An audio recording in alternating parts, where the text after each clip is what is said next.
Response Department, which oversees search and rescue operations under Rear Admiral John Mauger, the 1st Coast Guard District Commander. I'll provide a brief recap of our coordinated search efforts for the 21-foot submersible with 5 people on board, along with providing an update on current search efforts and plans for the next 24 hours.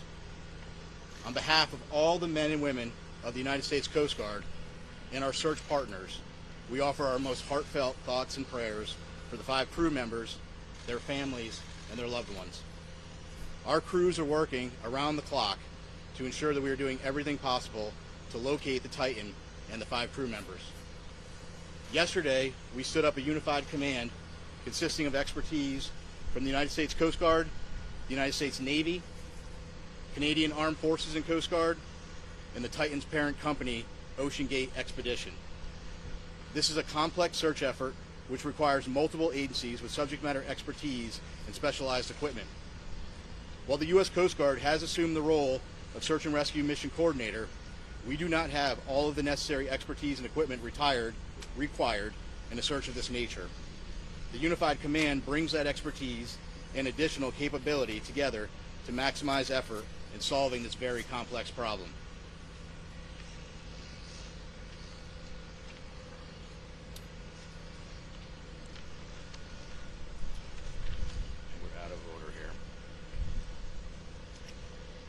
As a recap, on Sunday, the Coordination Command Center in Boston received a report from the Canadian expedition vessel Polar Prince of an overdue 21-foot submarine Titan with 5 people on board.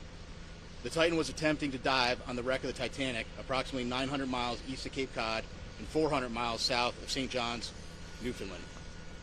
Approximately 1 hour and 45 minutes into the scheduled dive, the Polar Prince lost all communication with the Titan. The Polar Prince conducted an initial search and then requested Coast Guard assistance. The U.S. Coast Guard in Boston assumed the responsibility of Search and Rescue Mission Coordinator and immediately launched search assets. Since Sunday, the Coast Guard has coordinated search efforts with the U.S. and Canadian Coast Guard, Air National Guard aircraft, and the Polar Prince, which have searched a combined 7,600 square miles, an area larger than the state of Connecticut. These search efforts have focused on both surface, with C-130 aircraft searching by sight and with radar, and subsurface, with P-3 aircraft were able to drop and monitor sonar buoys. To date, those search efforts have not yielded any results. Search efforts have continued through last night and today. Today, the vessel Deep Energy, a 194-meter pipe-laying vessel, arrived on scene with underwater ROV capability. They have rendezvoused with the vessel Polar Prince and commenced an ROV dive at the last known of the position of the Titan and the approximate position of the Titanic wreck. That operation is currently ongoing. Additionally, a Canadian P-3 aircraft is currently conducting a 6-hour search of the area, and several C-130 aircraft and another P-3 are scheduled to fly this afternoon and this evening. The Canadian Coast Guard cutter, or vessel, John Cabot, is scheduled to arrive later this evening, and several other Canadian Coast Guard vessels and the Coast Guard cutter Sycamore are en route. Additionally, the U.S. Coast Guard has the U.S. Navy's SUPSAL, Supervisor of Salvage and Diving Command, is working with U.S. Transportation Command to bring additional assets to the search area. These more capable assets will be staged out of St. John's for further transport to the search area. There are also several private vessels, research vessels with ROV capabilities that are making preparations to join the efforts. So I want to reiterate, this is a very complex search, and the unified team is working around the clock to bring all available assets and expertise to bear as quickly as possible in an effort to solve this very complex problem. We'll continue to provide updates as they become available. And again, our thoughts and prayers are with the crew and the families and their loved ones. We will provide unwavering effort as we continue the search, and I think at this time we'll open it up to Captain, can you, Captain? How an ROV will work, sir? It's tethered to a ship and what it can see, and then could it actually tug or pull something? So each of the ROVs, so that's kind of a vague question, right? That ROVs have different capability. It's our understanding the current ROV that is deployed at the site now has some limited capability. It has a camera on board. But again, each of those is different and we'll be gathering more information as that operation goes on through the day. Captain, how many Tom hours Costello of with oxygen? NBC News. If your submersibles can find this sub, is there any way to retrieve it and save the people on board? Yeah, so right now all of our efforts are focused on finding the sub.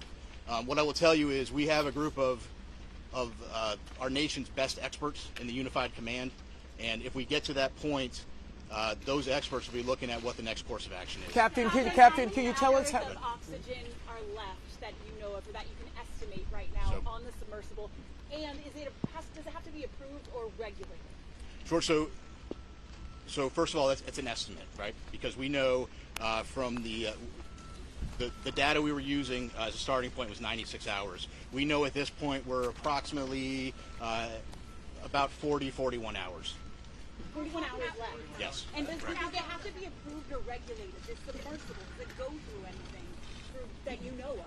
Yeah, I'm not sure of the exact technical piece of that. We know there's about 40 hours of breathable air left based on that initial report. Again, that was just the initial report based on 96 hours from when the vessel. Captain, if you will, even with that amount of time that's left, let's say 41 hours or so, if you were to find the submersible at this moment, would that give you enough time to save these 5 people on board? Yeah, I don't know the answer to that question. What I will tell you is we will do everything in our power to effect a rescue. Again, it's going to depend on if the ROV finds something. It's going to depend on what they find, what needs to be, what steps need to be taken next, and really that is for the experts within the Unified Command to take a look at and then decide what the best course of action is. Captain, BBC News. It seems to have taken the mothership vessel, or those running this operation, about 8 hours to contact you on Sunday after they lost contact with the sub. Is that a cause of concern? Listen, right now, our effort and our focus is on searching with what we know. As soon as we received the report on Sunday evening, we immediately launched search efforts. We flew assets that evening, and we've continued constant surface and air asset searches since that point. Would you have been expected to contact sooner? You mentioned that the search operation is very complicated. What are the biggest challenges? Well, this is a complex search, and it's complex for a variety of reasons. You're talking about a search area that's 900 miles east of Cape Cod, 400 miles south of St. John's. So logistically speaking, it's hard to bring assets to bear. It takes time. It takes coordination. And then we're dealing with, two pieces of, you're dealing with a surface search and a subsurface search. And frankly, that makes it an incredibly complex operation. Captain, will the U.S. Navy or the Canadian Navy be able to get salvage equipment on time before the air runs out? Obviously, getting salvage equipment on scene is a top priority.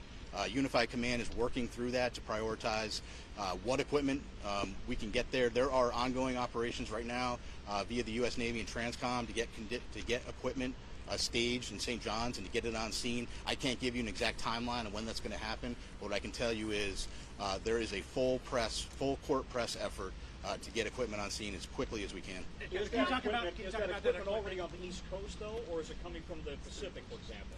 No, so some of the equipment that's coming is coming from the East Coast, but again, we're talking about very heavy equipment. It's a complicated transport operation, but the best professionals in the world are working it, and that's U.S. Transcom. Yeah, when it comes to the equipment, can you go into more detail? Do you have a Curve 21 that's being shipped up to that location? And since you don't have a fleet towing vessel because the Apache was decommissioned, what other assets do you have? Do you have civilian ships that can help? Yeah, so like I said, there are several civilian ships that have offered services heading that way. There are additional Coast Guard cutters. We hope to have a Canadian Coast Guard cutter on scene this evening. We hope that they may be able to assume on-scene commander. Polar Prince has been doing a great job with those duties, but if we could take some of that from them, that would be good. But your question about specific equipment, I'm not going to get into talking about specific equipment. Frankly, I'm not an expert on what that equipment is, but again, I can tell you we have experts in the Unified Command that are going through that, prioritizing what we need and then how we get it on scene. Can you tell us about the personnel from Boston? How many people from you are out there, and also what equipment? From Boston specifically. So Boston, where Boston plays a role is the command center, the rescue and coordination center is here in Boston. The aircraft that are coming in are coming from different locations, but the command structure is being worked out of Boston. And I think we have time for 2 more questions. In all your experience, just how unique is this? Has the Coast Guard ever had to do it? Well, I don't want to speak about if the Coast Guard has ever. I would tell you it's a unique operation. It's a challenging operation, but right now we're focused on putting everything we can at it and searching as hard as we can and getting the assets out there as quickly as we can. And so is Private it companies, deep sea? other assets that are rushing to the area. What sort of assets do they have? Do they have ROVs? They have similar technology that we can get? Yeah, so there are some additional assets with ROVs. There is one asset that is working to get on scene with a decompression chamber. So those are all pieces that are coming together, and we're working those logistical challenges to get them there. And I think we'll take one more. Is a deep sea rescue a realistic prospect? What would that look like? Well, I can't tell you exactly what it would look like. I would tell you that we are out there. We're searching. We wouldn't be doing this. We wouldn't be searching and putting all effort out there. I think that if the sub is located, that's a question that then the experts need to look at what is the best course of action for recovering the sub. But I think it's going to depend on that particular situation and if we encounter that. Sir, is it true that the British offered assistance and they were told we don't need your assistance at this point? No, I'm not aware of that. Again, what I would tell you though is that the Unified Command is working through prioritizing. We know that there's equipment out there that can be brought to the scene. The Unified Command is working through prioritizing what equipment we need and then how we get it there. And the French are also responding with ship as well? Yes, that's my understanding. Correct. And I think we're going to wrap it up. Thank you. Thank you, Captain. Thank you. I really appreciate you guys coming out today. Blew this portion of the brief on there. I can stay behind just to take some additional stuff that maybe wasn't answered. We can try to get some information back to you kind of a bit later. Question about the men and women here who are based in Boston. Yeah. So are they not out there? Are they just working here? Right. So the Rescue Coordination Center that he's talking about specifically, that's based in Boston. So the personnel that are working in the command and control environment, as far as building a lot of the search and rescue plans, sending out the information, coordinating those pieces, are here. The people affecting the mission, so the pilots, the air crews, all of the ships, those are based out of different areas. So our pilots, air crews are out of Elizabeth City, North Carolina. The Coast Guard cutter Sycamore, I believe, is out of Newport, Rhode Island, but they were operating already in the Arctic. So there are a number of people that are here working in that staff element, but are not physically located out in the search area. Yes, now I do hear you. Thank you. It Just is, wanted to make yes. sure you could still hear me, etc. Okay, thanks. I don't know. It sounds like Thank for you. the most part, the staging area is moving to St. John's. So I believe, a lot of it into St. John, Newfoundland, right? Yeah. That's so. Our aircraft, the C-130 aircraft, they're based out of there as well. So I know there is a number of pieces going out there. Logistically, it's easier So as we opposed to here. talked about Transcom organizing the different assets available. I asked Transcom, and they kicked it over to you guys. Okay. So can you give a little bit more clarity on what kind of assets you have put in the water? I specifically asked about the Curve 21. Yeah. Is there one on the way? I don't know. I don't know the answer to that. So I know a lot of those questions were unanswered on there, and it's a lot of it's because we're not the right agency to be asking that. I know as a new command, we should be to be the one to give the answer to you, but we want you guys to hear it from the subject matter experts. So that's our next plan. Is what we want to do is give an opportunity for you all to get all of the subject matter experts we can into one location to kind of get those questions answered. To give you kind of the best thing we can do. You anticipated that in those 40 hours, when that becomes a recovery mission, if you choose to do a recovery mission? Is that I'm sorry. your plan? When When those 40 hours yeah, are up that yeah. you gave for the estimate, is that the moment you shift from a search and rescue to a recovery operation, if you choose to do a recovery operation, given the difficulties? I think it really depends on a number of factors. So anything that could change between now and then, as far as information response, things like that could change that. So it's not a hard and fast, timer's up, time to transition. There's a lot of factors that go into it that could extend something like that. Excuse me, what role does the amount of oxygen play in one of those factors in with 40 hours of oxygen left, when would you then transition from a search and rescue to a search and recovery? I don't know an answer to that. That's definitely outside, but we can try to get back to, as we transition through that phrase, we'll have better answers for that. Conditions out there, like what exactly are the Coast Guard facing? So the weather-wise, yep. So actually, I have, I believe the weather on scene today was 5 to 6 foot seas. What does that mean, sir? Sorry, like a wave? So wave height, 5 to 6 feet. I believe it was 15 knot winds. Visibility was very foggy yesterday with very little nose visibility, but was increasing today, and they were expecting much better conditions from an aerial search perspective. So it's 5 to 6 waves today? Yes. But it's cleared in terms of visibility? Yes. High winds persist, or? It was 15 knot winds. So in terms, it's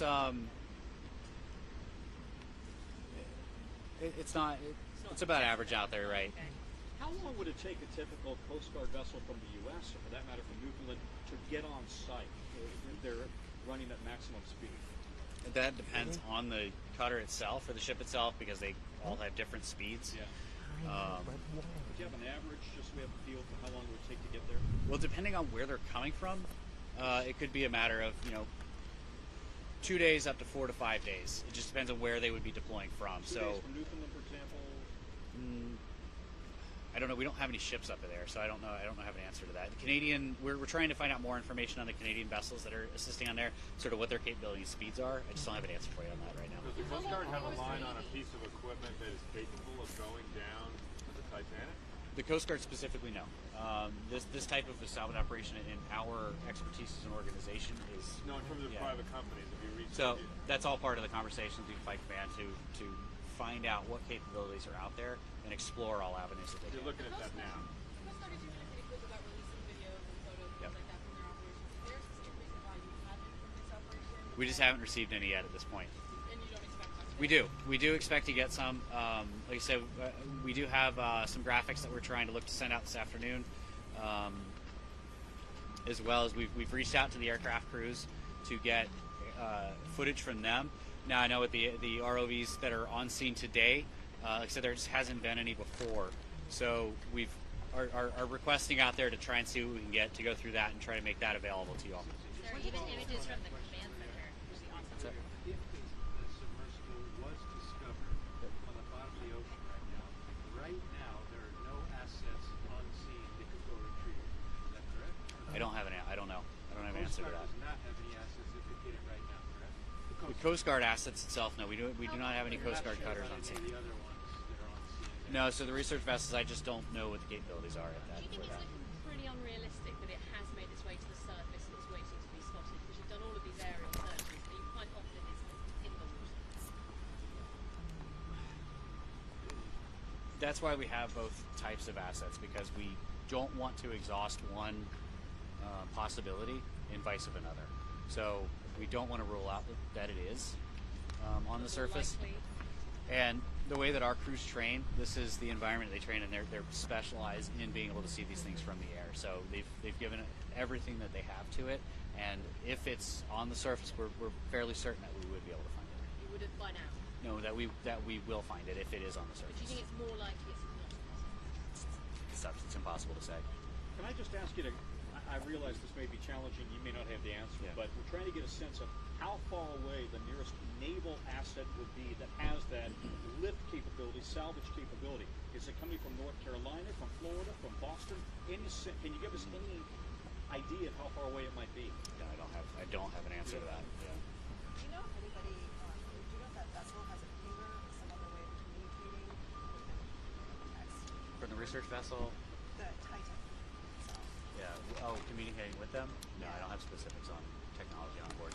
Do you understand they've lost contact in the past on other expeditions? Has the Coast Guard ever been involved with them? Not to my knowledge. So Ocean Gate is cooperating with the investigation? Absolutely. They're part of the unified command in here, so we're all making decisions together. So did they have anything else that could go down? Without I don't know, but if they do, it's definitely being discussed as far as their capabilities. Would they tell you if they did? I mean, so it doesn't sound that hopeful, to be honest. don't understand. Like, it sounds like the nearest vessel that it's not clear how long it would take to get a vessel there. And that's the biggest part of the challenge of all of this, is trying to understand how the capabilities are working together, how they would do it, the technical aspect of that. So if you're a family member of somebody on board, what should you be thinking? Do you have a message for the family members? I think it was clearly stay with Captain Frederick on there. Could you just describe, the crush depth here? We're talking about 400 times, as I understand it, what we all experience at sea level. What can that do to a vessel? I can't speak to the scientific side of that. Again, this is just more or less trying to get some background information for you guys on there. I don't have any of that information on that. Can you tell us about what the circumstances, what the crew would feel at this point? I mean, submersible doesn't necessarily, it goes in for a dive and bobs right back up. It's not supposed to be there for that long. Is there?